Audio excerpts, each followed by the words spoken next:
back, everyone, to the Authentic as Fuck podcast. My name is Sun. I'm a marketer and I teach storytelling. And in this podcast, I interview different entrepreneurs and creators to hear their story and figure out what are the key stories in their life that led to who they are today and what they do and how they do it.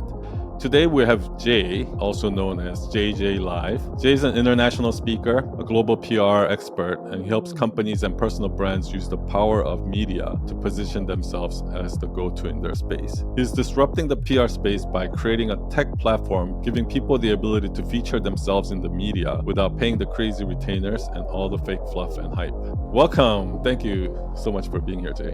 What's up, son? How you doing, man? Big fan. You bring the sun, I'll bring the moon, and then together it's a combo, baby. I'm bringing the moon tonight. Actually, I'm in Dubai. I finished speaking, but I love it. You got sun, New York sun, and Dubai moon, man. So I'm a big fan, and I'll say what I really love about what you've done is that you lead in with your personality and you don't hold back. And I think from this whole online space, authenticity and just people who they do and they say who they are. It's so attractive to me in a human that like it's not a different version of you. Like so I really applaud you, man, for just like going all in with like this is who I am. And you may be wrong, just like I'm probably wrong, right? But we lean in of how we feel, how we are. So I just want to appreciate you, man, for being like that. Thank you so much, man. And thank you so much for, I know it's like almost at midnight there. And so thank you so much for making the time for us. Let's start from the beginning. I want to ask you about your upbringing. What was school like? And what are some key lessons that you learned growing up about the world? Like maybe you thought world was this way, but actually there was something that happened in your childhood that made you believe that actually, no, it's actually like this. And lastly, as an adult, looking at how everybody's upbringing is, what is it about your upbringing that you think was different than the average? I know I threw a lot. Yeah, well, no, it's all right, man. I'm a professional. I think as a fellow host, you kind of have to learn how to remember the moments. So this is a good test for me. So look, it's an Australian accent. Firstly, like I'm Australian. I migrated to Asia and then obviously North America, but I lived and was born in Australia, and I had always had this dream of this wanderlust attitude of seeing the world and meeting people. And I've always been in front of people. I've always loved connecting with people. From the age of like 4 or 5 years old, I remember my dad always would say, like, hey, if you want to go get something, you got to go introduce yourself. He would teach me how to shake people's hand. He would teach me how to go and like, hi, my name's Jay. How are you? Like, so, giving me that power of understanding how to be social and how to get people to be like, oh, wow, like kind of a bit of a wow factor when you meet someone. I feel like that really helped me catapult this whole thing that I'm doing today because, my first chapter of my life, I started, and I know I think, a guy named Vin Yang. I don't know if you know a guy named Vin Yang, but he was a magician, right? Yeah. So I also started as a magician.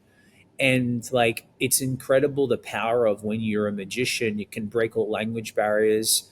It can break all like sexualities, races. It doesn't matter whether you black, white, gay, straight, fat, small, not high IQ, low IQ. Magic has this power to connect with people. And that really catapulted everything in my career today to be able to be the person I wanted to be because it got me the ability to meet everybody and make people have a great time around me. And I used a catalyst as a card trick or a coin trick or whatever. But that really took I call it chapters of my life, son. Like I believe it's like a book. Not every it's not meant to be like that. Every chapter of my life has stemmed because my parents showed me how to be social, and this whole like stranger danger and like don't talk to people. Like I was forced to talk to strangers. I was forced to go and meet people. And for me to try to tie in all the questions you've asked me, like that has given me so much power and confidence that I forget until I meet someone and they're lacking something or they're lacking social skills. And I sit there and I'm like, wow, I'm really grateful that my parents gave me the ability to travel when I was young, talk to strangers, I wasn't given like a checkbook and be like, go make, here's money. Like I didn't come from a rich family. So it's like I had to go create these opportunities and connect with people. And I started with magic. I ended up doing, other things to do that. But like that was my biggest. I'm so grateful today that I have that behind me because EQ trumps IQ, in my opinion. Like you know how to walk into a room and connect with someone. It doesn't matter because you don't know how much money they have. You got to connect with them like this, dude. You wouldn't have brought me on my show if I was a dick. Something about what you saw had connected you enough to invite me on your show, whatever the reason is. And I think so many people forget, like, this is the human race. Like, this isn't like you make more than money than me and I make less money than you race. So anyway, Yeah. that's kind of the positioning that I have today. Yeah. So I want to go deeper into that kind of like your beliefs and things like that. But two things. One, do you think your dad like consciously did that, or was it just like that's just how he is, and or do you think he consciously raised you to be more outgoing, not be afraid to talk to people and things like that? And secondly, when you got into magic, did you know from the get go that you like this people aspect of it, like that it brings people together and all of that, or at first was it something else that got you into, like, what got you into magic? And look, I'm not a father, right? But from the other fathers that I know, I think we all instill some kind of wisdom from who we are to our future beings, right? My dad was the first person from Sri Lanka to travel out of his family and leave the Sri Lankan third world country culture. So I think in a way he was just teaching me what's worked for him so I have a better life. If he can't give me resources of cash, well, he can teach me skills that has helped him get opportunities as a very dark man in a third world country coming to Australia in a very white Caucasian country, right? And this is the 80s. And, let's be honest, Australia's definitely still got some racist ways about themselves, and especially back then. So I think he infused things that has worked for him to help me, give me a kickstart. And then with magic, it's funny because it's never been about the tricks, it's always been about the connection of humans. And I know this so well is because, well, if it was just about the tricks and the arts, I would have stayed with it. I got offered a Vegas show. I had the biggest magic channel in the world. You can still go and check it today. I'm beaten today, but I had the number one teaching people magic tricks in the world, like back 10 years ago. So it's like if I love the art form, I would have stayed. So it must have been something about the connection of people that made me go like, I love this was a great in for me to understand the way. I really want to dig into that part of where you switch from magic to what you're doing now.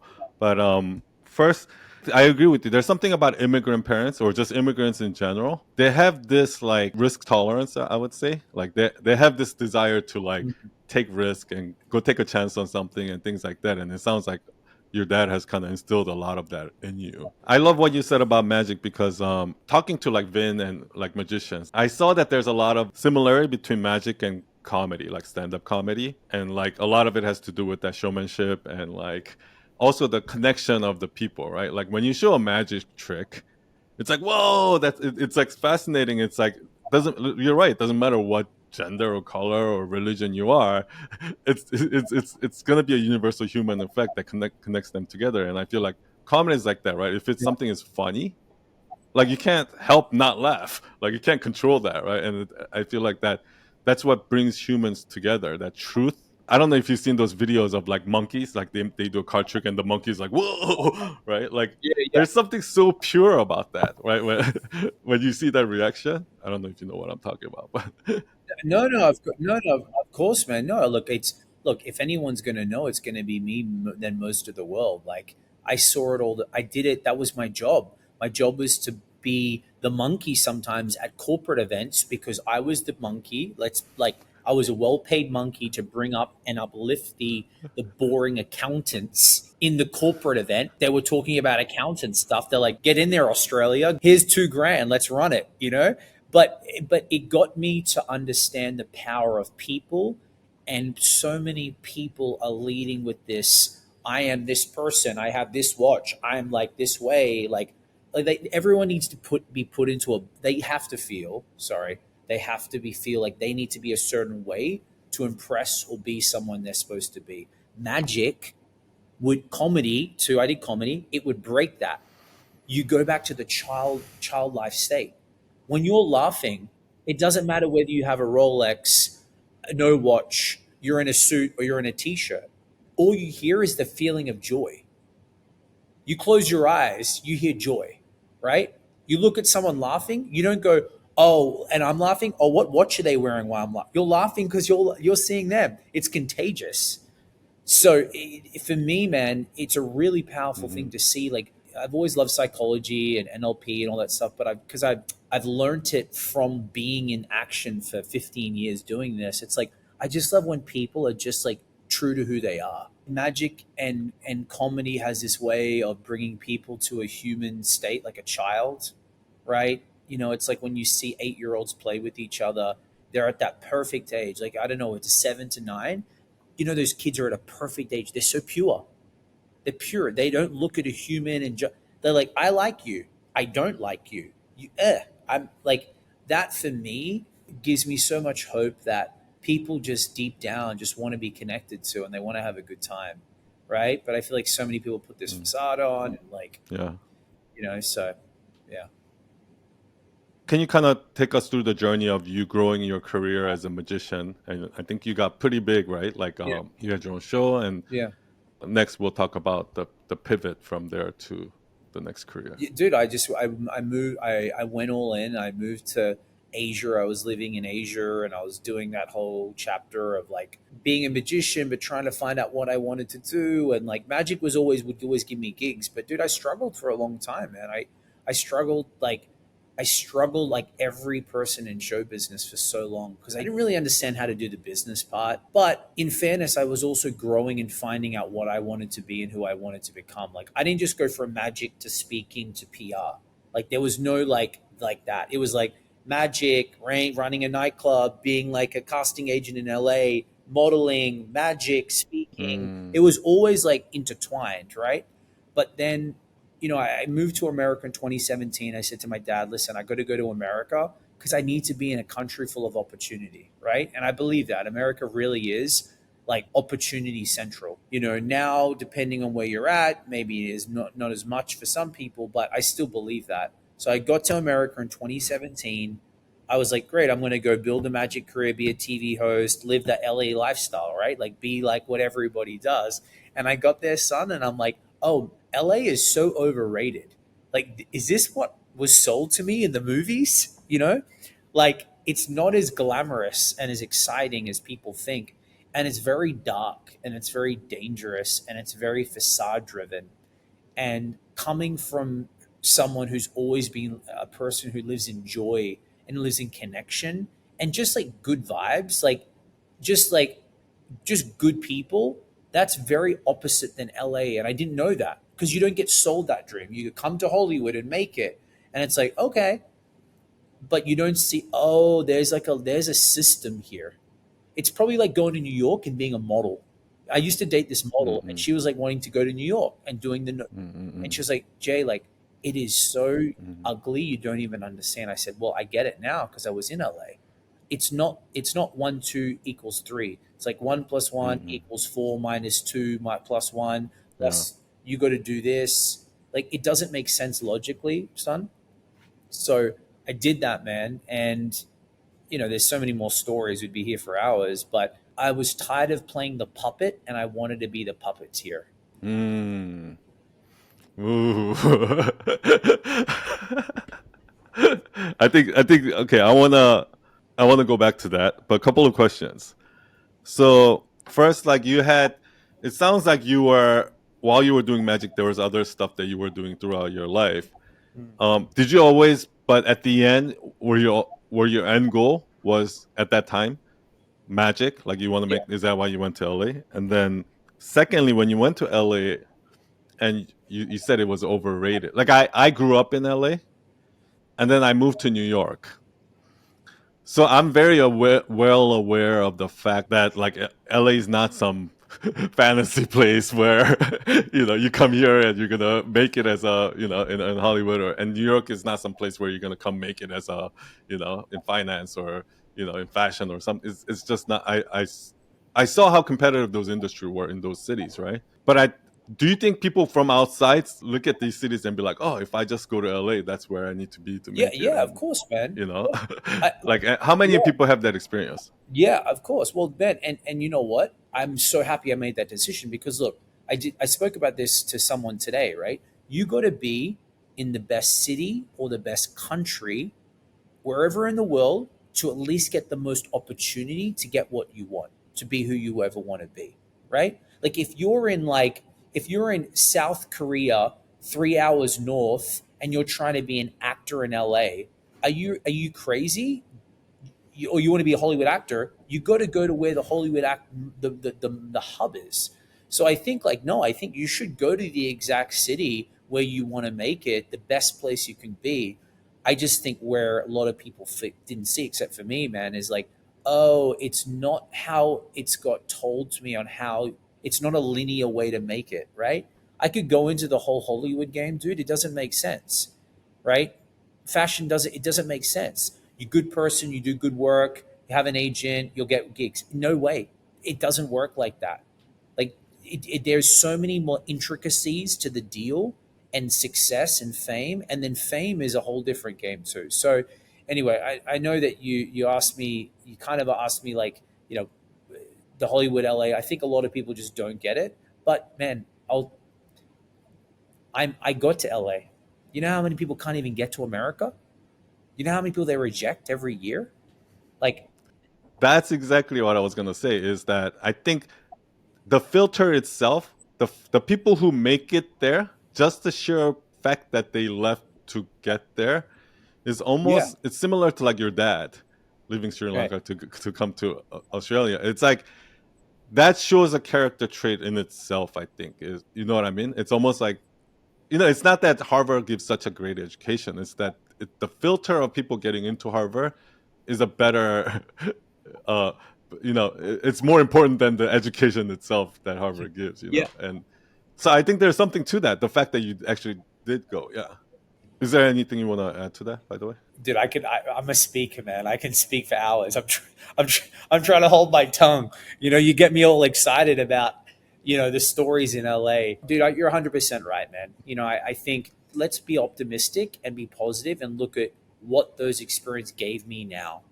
Like it was the best. It was the probably a very dark time for me in LA. I did things I didn't want to do. I became a person I didn't want to become. There are some chapters that are very dark and very dangerous. And like, they say dark and dangerous equals meeting the devil. I swear I met the devil a handful of times in LA. Like, not moments that I'm like, it's like, wow, like I can see how this place can really rip you apart. But it's like, I'm so happy those chapters came because that's what makes us as a human, right? Yeah.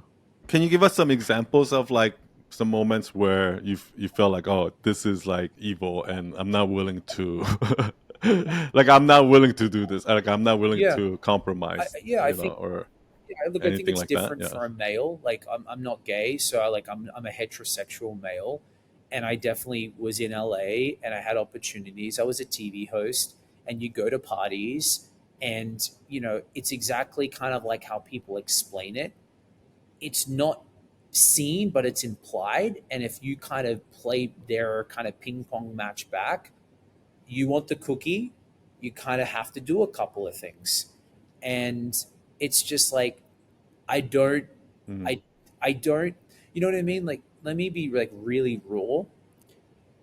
It's not sometimes what you do, it's the outcome of what happens if you do it. It's the emotional level, it's the Mm. other people. Ah. It's not really sometimes the act or that, right? It's like if you do this, what could happen from this action or this thing or this person or this play that you do? Think ahead like chess.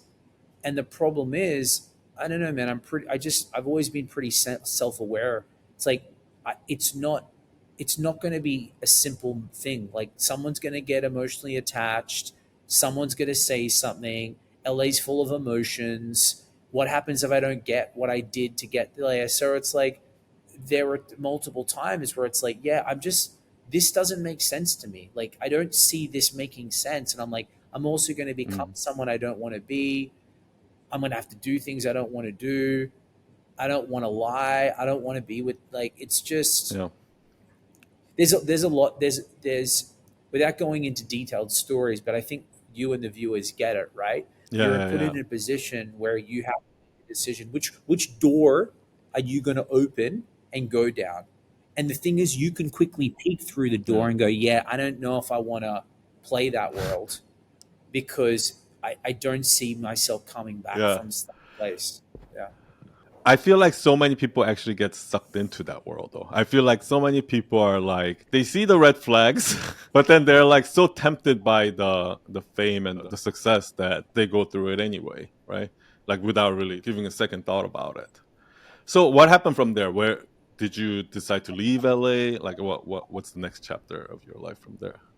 Well, LA was a long time. It was like 20, it was, well, a long time for me, right? 2017 to 2022, which people are like, that's not that long. But I'm like, yeah, but COVID happened too. So, like, that was a big chapter for everybody. Does that have something to do with how you look at LA too?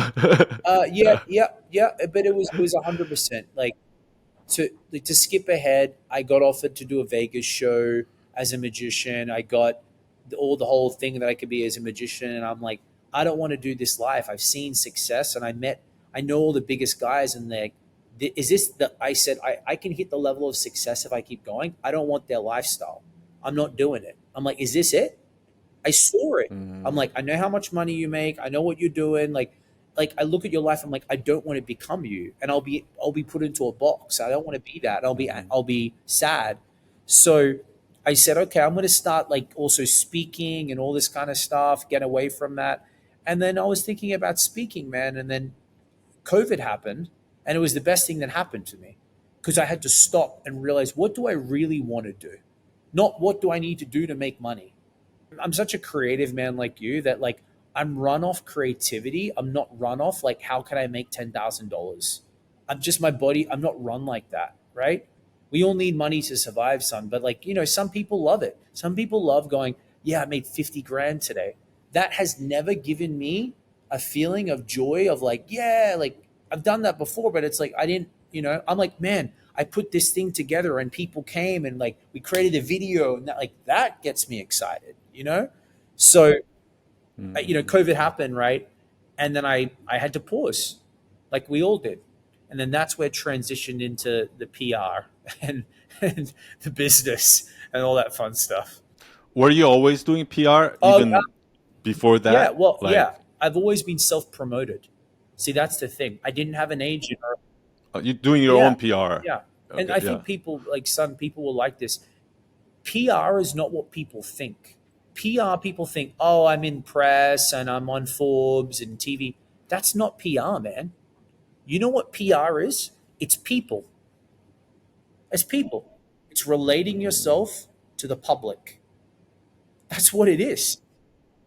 When did you realize that? When did you realize that all this PR stuff, all that it It's, is just people? Like, do you know what I mean? Or I, probably when I Googled it, I was like, I was like, because I was like, this doesn't. like early in your career? No, I never really care about PR, but I've always cared about, like, how people see me, what people think. Like, we're entertainers, but I realized that as I got older, I'm like, it's everything though. It's just not what people like, how you're dressed. It's like how you shake a hand, how you communicate, how do you talk, what's your tonality like what's your energy like. It's everything. It's all of the senses, and I think people forget that. I think PR, probably just like branding or marketing, is a very overused word, because people are like, marketing, marketing. I'm like, dude, you know how important marketing is? Without marketing, it's done. We throw it out like it's a word that's Mm. overused. Like, PR is what I love about PR. It's kind of like the higher level of marketing. It's like that. It's the finesse, because How do you put an ROI on like image?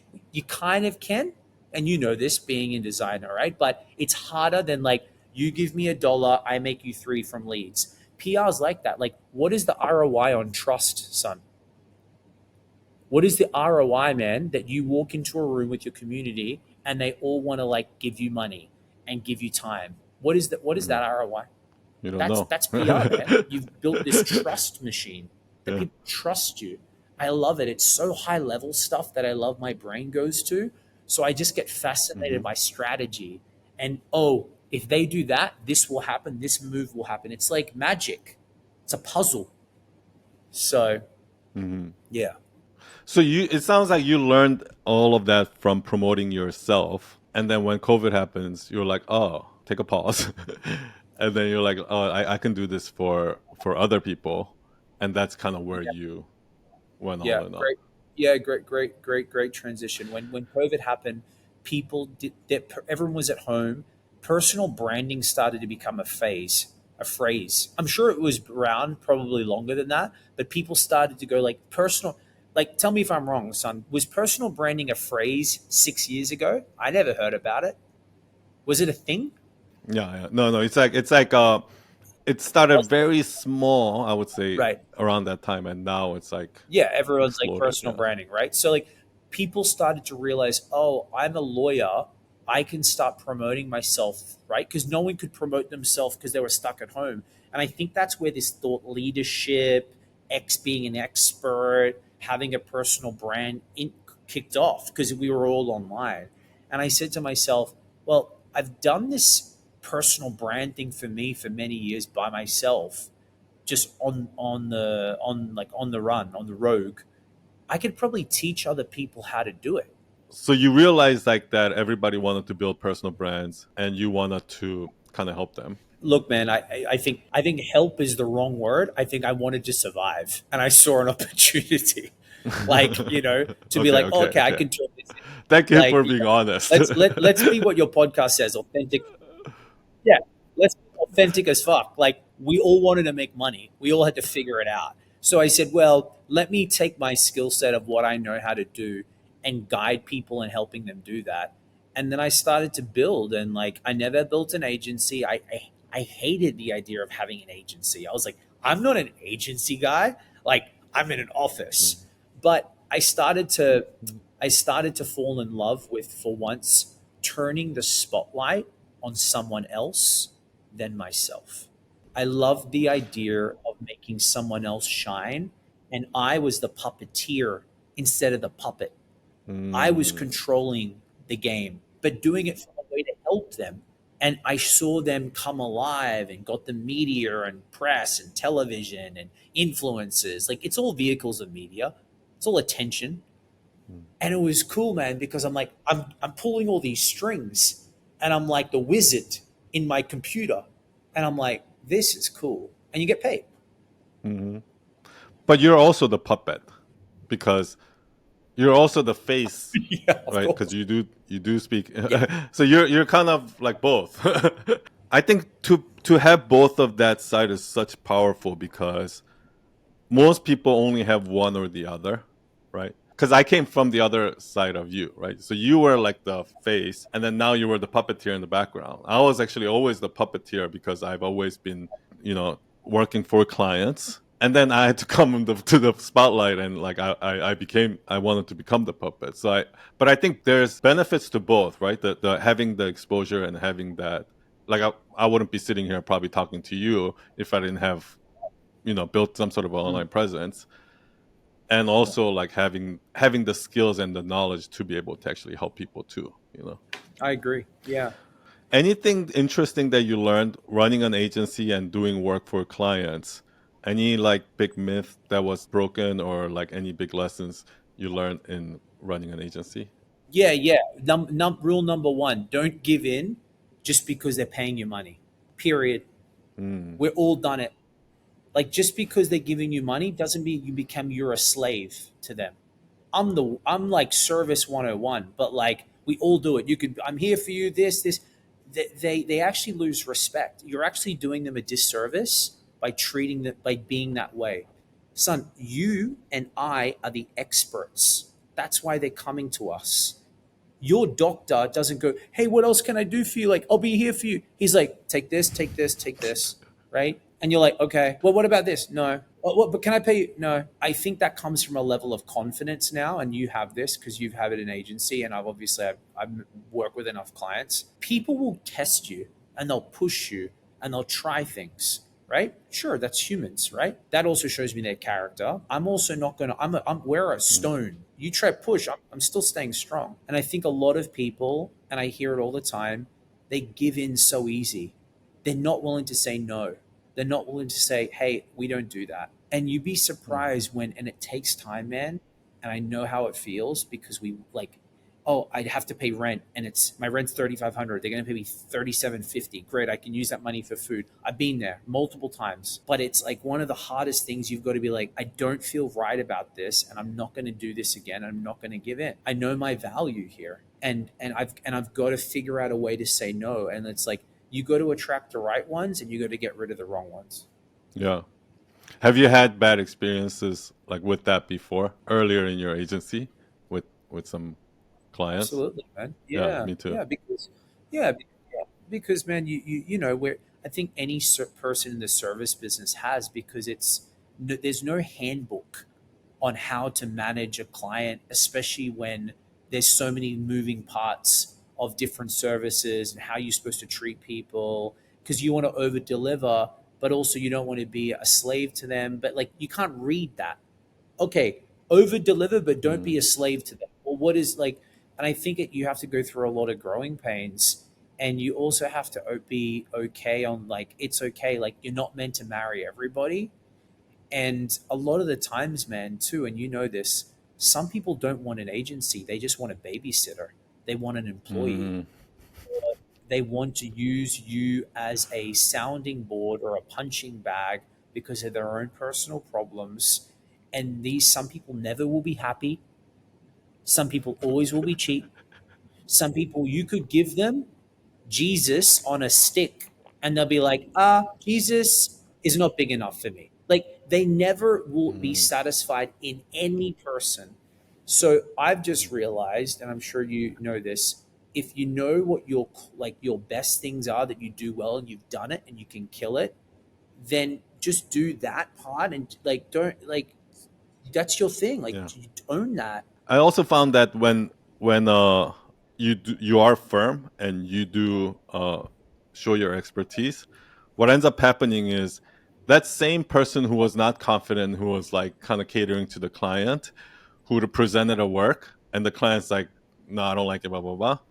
If I presented the same exact thing to the same client with conviction and confidence, that client would be all over it. They'll be like, "Okay, yeah, I trust you," and it actually makes your job easier too. Like, once the Yeah. client sees you as an expert and they can trust you, they're not gonna like bother you with every little decisions anymore, right? Like they actually trust you, and it makes your job easier too. I found, and those are the clients that actually pays the Yeah. most too. No, I agree too. And you know the one added thing on top of that is you have to set boundaries and expectations straight away. I just chatted with someone about this today. You would think you're a great human, son. I think you're like very grounded. You get it. Humans aren't like that. You would think they wouldn't do that because you would never do that. They're not trained like that. You actually have to train people on how to respond, how to actually speak, when not to call me, when you can call me. Because we think, oh, that's weird. Why did someone call me Saturday night at 11 p.m.? People don't think I'm paying this person. They owe me. I'm going to call them because I need something right now. But the thing is, it's actually not their fault. They haven't been trained, and it's you have to take responsibility to set expectation early. I know it sounds crazy, right? If anyone's going to know is everyone's going to think like humans more than most it's going to be me, but people aren't they're not conditioned right. So I had to set very Yeah. hard like set in stone like this is how it's going to be, this is how it is, this is what's going to happen, and you don't like give in to that. I feel like a lot of creators fall into that trap because like it's hard for them to balance like the human relationship versus like where to cut it off, where the business comes in, right? Like the personal business things, and you're so wise to understand that it's not their fault. Like they've never been trained to do that. Because I was that bitter like creative person who's like, oh, these fucking clients, they're so stupid. All of it, like they're so like they just Right. want, they always want more and more, and blah, blah, blah. They're bothering me all the time. But the thing is, a lot of times, like as I grew my business, what I realized is that I was actually the same. That client who I'm complaining about, I'm like that too. If when I'm the client, so I think it's those are just human things, right? Like that's how humans are. So you're right. Like I had to learn how to like be like, okay, this is the second revision, so I need all of your feedback right now. Because after this, I'm gonna have to charge you more or something like I had to make that very clear, and that wasn't easy. But yeah, I think it's along the same line of what you're saying. Yeah, it's a very freeing emotion when you don't have anyone blowing up your phone, being crazy, expecting the world. It's a mutual respect that I'm an expert, you're paying me to do something to help you. You're going to be happy. I'm going to be happy that you're happy. I'm getting paid. It's very fluid. It's flowing well. It's a nice river. But most people, if Mm, stones are getting mm, thrown in, twigs are there, there's a bear that jumps in. Like, I don't want that. I don't want chaos. Like, I'm creative. Let me be creative and I'll get the job done. mm, But mm. allow me to do what you paid me to do. Yeah, I love that. Um, few things. Yeah, I love how COVID was kind of uh, like an opportunity for you to step back to see like what do I really want to do? Because it was similar for me too. Like I had that's when I started to like step away from my agency slowly and then like focusing more on my own personal brand. Okay, so I want to talk about, is there something about um the way you do PR that you would say, okay, let me rephrase. Within the world of PR, and maybe we can try to kind of wrap it up with this final idea. Within the world of PR, if you can snap a finger and debunk the most common myth that so many people believe, right? So many false belief, and you can just go, phew, and then you can like wake them up and be like, "Hey, wake up! Like it's actually not like that at all. The world is actually not what you think." What would that one thing be? Like that one big myth be? The number one myth that I would break with a snap of my fingers with PR is that people think they need to be $100 million, $50 million company, $1 billion company to use PR. The reason why is PR is the moment you walk out of your house. PR is really trust, and trust, people make decisions on trust. They give you their credit card, they give you their time, they give you their kids, they give you their grandson, they give you like their house. Like trust is the biggest thing. The challenge, that's the hardest thing, is that how do you define what trust is on a monetary level, right? It only hits you later that you're like, oh my gosh, I looked after that person 10 years ago and they keep giving me business today. And I bought them lunch one time. Yeah, but it's not just the lunch. They've watched your content, they've seen you out in person, they've got to know you. Like, that's PR. Maybe it needs to be phrased differently. I don't know. But I think people have this ideal that they have to be at a certain revenue level for it to be effective. So that's what I would say. Is that something you realized as soon as you got in the PR industry and you saw how it was?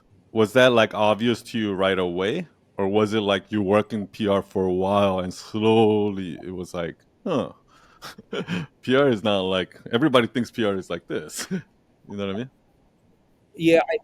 Well, I think, yeah, I think because obviously you have conversations with people, but also remember the industry has ever been changed. So I think I'm coming in and doing something really different in this space. A lot of people are doing this one method. PR is traditionally 5 figures a month, 6 month retainer. We're going to get you hits in the media.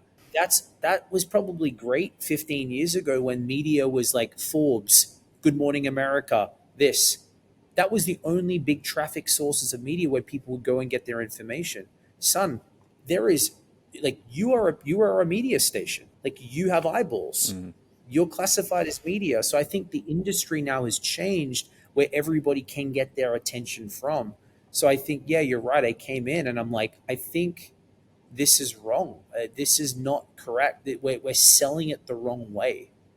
because it doesn't work anymore like that. So let me ask you: if a client comes to you right now and he's like, "Hey, I'm gonna pay you whatever 20K a month or whatever, and how many articles are you gonna get me on? How many times you gonna get me on Forbes, and how many times you gonna get me on this show and blah blah blah?" What do you say to them?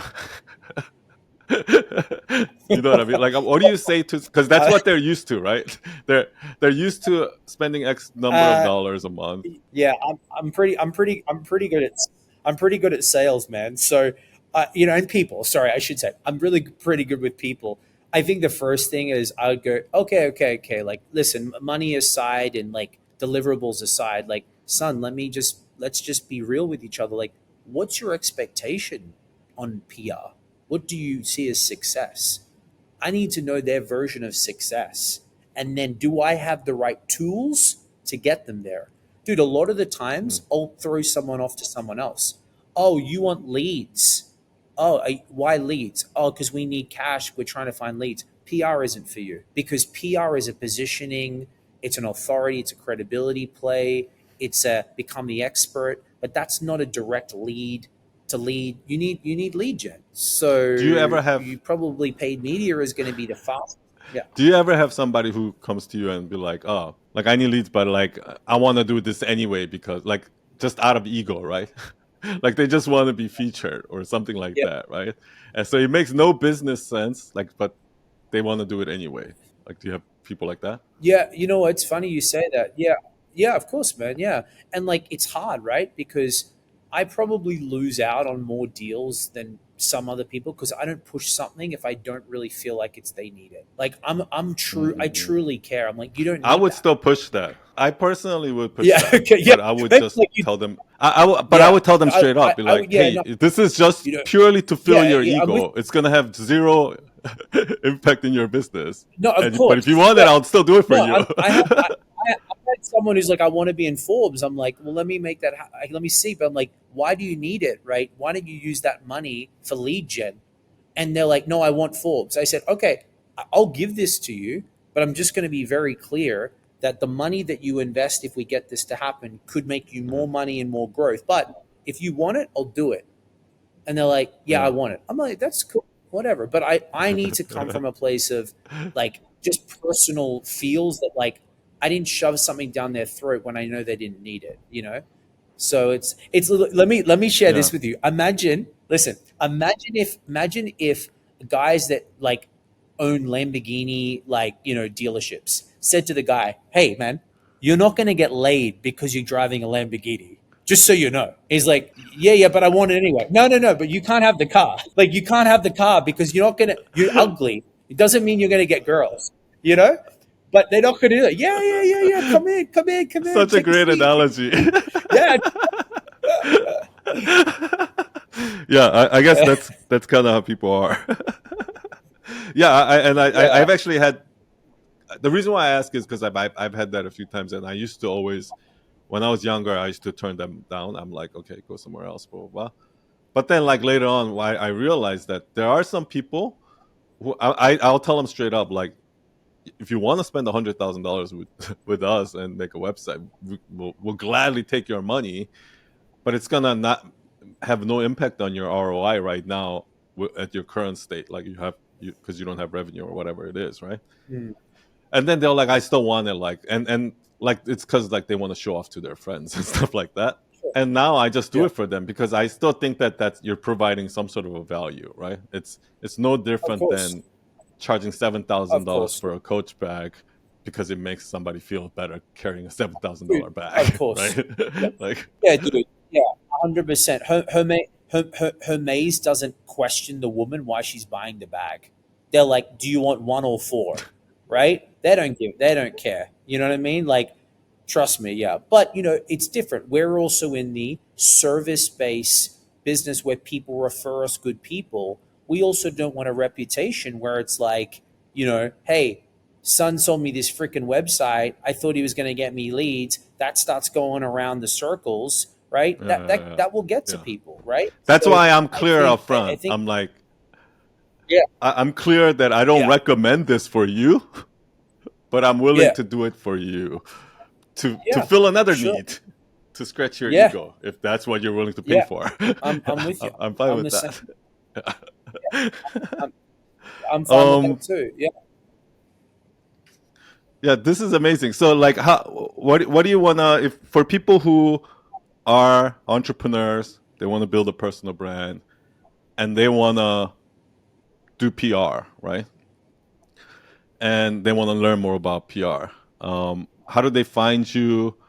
If they want to work with you, how do they find you? And is there anything actually you want to promote right now?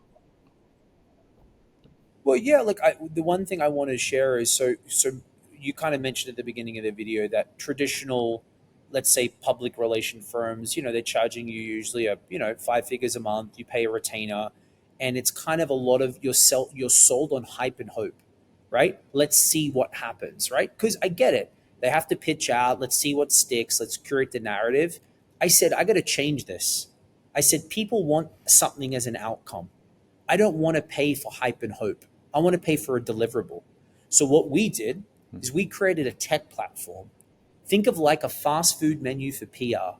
It's literally that. You can pick and choose television, like media that you want. Now you might be thinking, Jay, that's pay to play. I don't do any of that stuff. I want it earned. Hey man, whether you're paying a firm or you're paying me, right? Not everybody can get in. You're still going to be vetted, but I have the relationships. So instead of waiting 6 months, paying 60 grand and hope, why don't you give me six and I'll get it for you? And if it doesn't work, you don't pay. I'm making it easier to get access to the things you need. Faster, easier, transparent, and without an agency. It's a menu. Boom, boom, boom, boom. Click.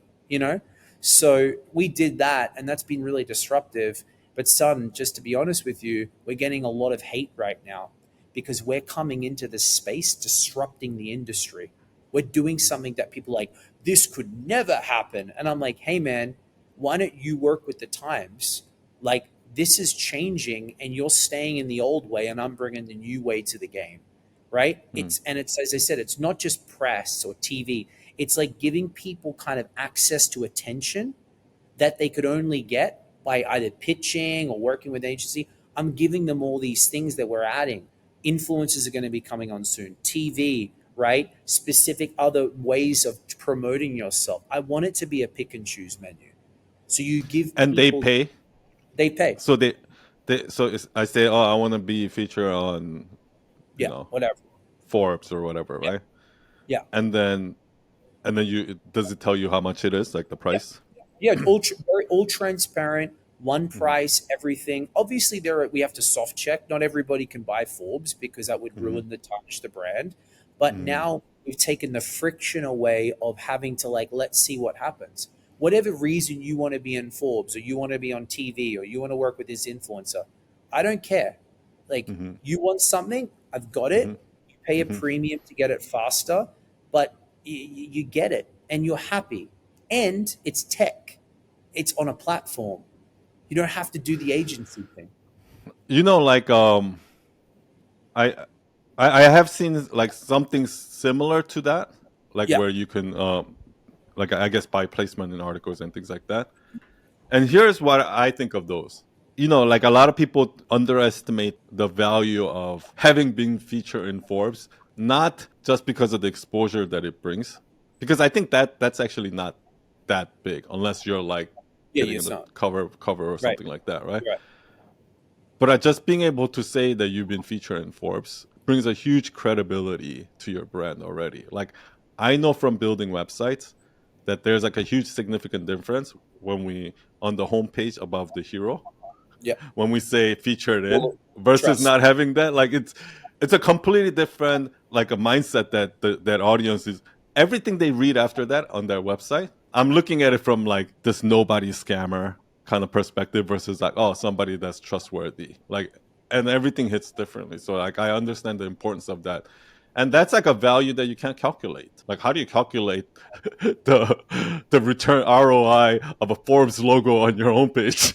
You can't. Yeah, but the thing is, it's like it's funny because like you can't calculate it, but if it wasn't important as you being a website developer, designer, creative, no one would do it. So Hmm. obviously, Hmm. there's value in it. There, it's a It's a buying psychology trigger. You know, just to share, when I speak on stage and I talk about PR, the frame I talk about is, I'm going to teach you how people make buying decisions online. Then that Mm, triggers people like, oh, now I'm curious. And we use yeah, these ways of social proof and credibility and influencers to do that, rather than I'm a PR firm. No, no, yeah, no. I'm going to teach you how to convert people online, because that's where people Google you. yeah. What do they need to see for, like, oh, Son's the guy? Like, yeah, I'm going to pay him 50 grand rather than giving the guy five. Why? Mm-hmm. That guy could be really good, but why am I going to give Son 1,000% more than this guy? What is that? That's not what is that, marketing lead? No, it must Mm-hmm. be a conversion of trust, authority, positioning, Mm-hmm. social proof. So this is what I love. You Yeah, know, yeah. Like it sounds like what you know, like your personality and everything feels very similar. For me, it feels very similar to Jay Shetty, because mm, when I've learned about Jay Shetty and I've actually like talked to him, the sense that I got was like, this guy just understands people, right? Like for me, I'm not like that. I'm very analytical. I'm not a really a people person. All the things that I learned in marketing, I had to learn it, right? Through like just sheer experience, and I had to learn it. But I met some people who are just naturally understand marketing and understand people. You know what I mm. mean? And it sounds like you have a little bit of that, like just from your upbringing and how, like you just understand how humans think. And yeah, that's uh, at the It's terrible. highest level. It's terrible, dude. It's terrible. It's a con. It's actually it's actually a con. You know why? And like, we can, this will be really deep, because you see how scared people really are, and Mhm. fearful, and that hurts me so much, especially because I'm on sales calls, or I'm showing people what's possible of their brand or who they are. And when you know and feel people so much, it doesn't matter what you say, son, how good your offer is, how cheap it is, or how expensive it is. People still have to change, and man, people are so scared to change, dude. And that's the worst thing with knowing people, because I feel you see it different. You may see it different, analytical. Oh, that makes sense. But I'm Mhm. like, they're saying one thing to me, but I know what they're not going to Mhm. change. Today's not the day, and it sucks, because they want to do it, and they've got the money, and they've always wanted to do it. But trying to change someone's behavioral state of who they are or who they think they are, that hurts, dude. Most people are scared, dude. Fearful. Mhm. That hurts me. Yeah. Yeah. Yeah, I guess like that. Maybe that's the downside of being an empath, or like is that you feel all the pain as well. You don't only feel all the joy, you also feel all the pain as well. Um. All right. Thank you so much for your time. Great conversation. Like maybe we can do another one next time when we don't have so many more technical issues. Go deeper into your Yeah. stories, but like Do I tell thank do I tell them where they can go? Yeah, hang on, I gotta tell yeah, them where they can. yeah. Come on, Yeah, man. well, Gotta you promote you myself. I'm the you PR didn't guy. you didn't plug in your No, you're supposed to be the PR guy. you know what? But I think it's good like that, because if I came on your podcast and, like, it was all like, oh, this guy's just trying to sell me something, like, it's like people can feel that, right? So it's like, I think it's more natural. But like, yeah, just go follow me at JJ Live, at JayJayLive, or go to the tech platform whitefriar.com, like White Mm, Friar, FRIAR.com. You can sign up for free, and you can check it out. yeah, and I'll put all the links in the description so everyone can check it out. And it sounds like a great platform in my opinion. For I would advise, obviously, like if you really want to do PR right, like what you're doing is like a great example of that. You're actually out there. You're putting content out there and things like that. But I do think that people that are starting out in their brand, it is a huge booster if they can get featured in some of these articles and kind of get their credibility up. Some people might look at that as like, oh, that's manipulated or blah blah blah. But at the end of the day, that's human. It's human psychology, right?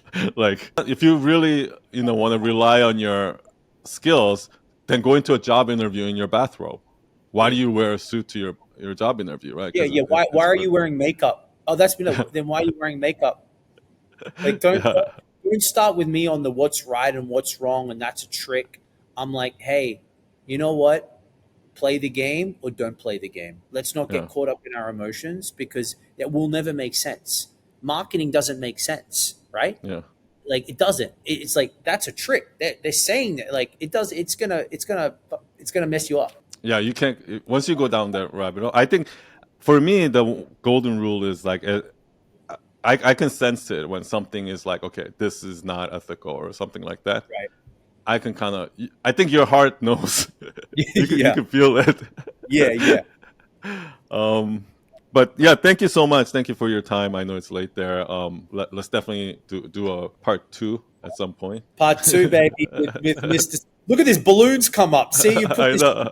What balloons. You is know, that? that's the new setting on freaking video. Look, it will keep coming up. Look at this. Check this out. Look at this. Watch this. Watch this. Watch this. Rock on. Look. Wait. No. Thumbs up. Maybe Seen thumbs the up. thumbs Yeah, up? Yeah, I've seen thumbs that. up. Anyway. Oh, there we go. All right, man. Thank you for having me, my friend. I appreciate it. Thank you, Jay. Thank you, everyone, for staying. I'll see you all next week and have a good one. Cheers.